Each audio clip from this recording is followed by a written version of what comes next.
নমস্কার, আজকের ইতিহাস কী রয়েছে দেখে নেব। 1756-তে নবাব সিরাজউদ্দৌলার কাসিম বাজার কুটি দখল ও 1861-তে স্বাধীনতা সংগ্রামী ও সাংবাদিক হরিশচন্দ্র মুখোপাধ্যায়ের মৃত্যু। 1890-এ ইংরেজ কৌতুকাভিনেতা ও পরিচালক স্ট্যান লরেলের জন্ম। 1894-এ ইন্টারন্যাশনাল অলিম্পিক্স কমিটি প্রতিষ্ঠিত হয়। 1903-এ ফোর্ড মোটর কোম্পানি প্রতিষ্ঠিত হয়। 1920-তে গায়ক ও সুরকার হেমন্ত মুখোপাধ্যায়ের জন্ম। 1925-এ স্বাধীনতা সংগ্রামী চিত্তরঞ্জন দাসের মৃত্যু। 1944-এ বিজ্ঞানী আচার্য প্রফুল্লচন্দ্র রায়ের মৃত্যু। 1945-এ ভারতীয় বাঙালি পদার্থবিজ্ঞানী বিকাশচন্দ্র সিংহের জন্ম।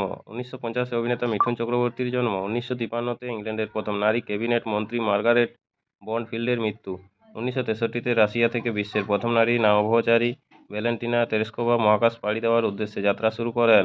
1972-এ নিউ ইয়র্কে জাজ সঙ্গীতের জাদুঘর প্রথম দর্শকদের জন্য খুলে দেওয়া হয়। 2021-এ বিশিষ্ট মঞ্চাভিনেত্রী সতীলেখা সেনগুপ্তের মৃত্যু।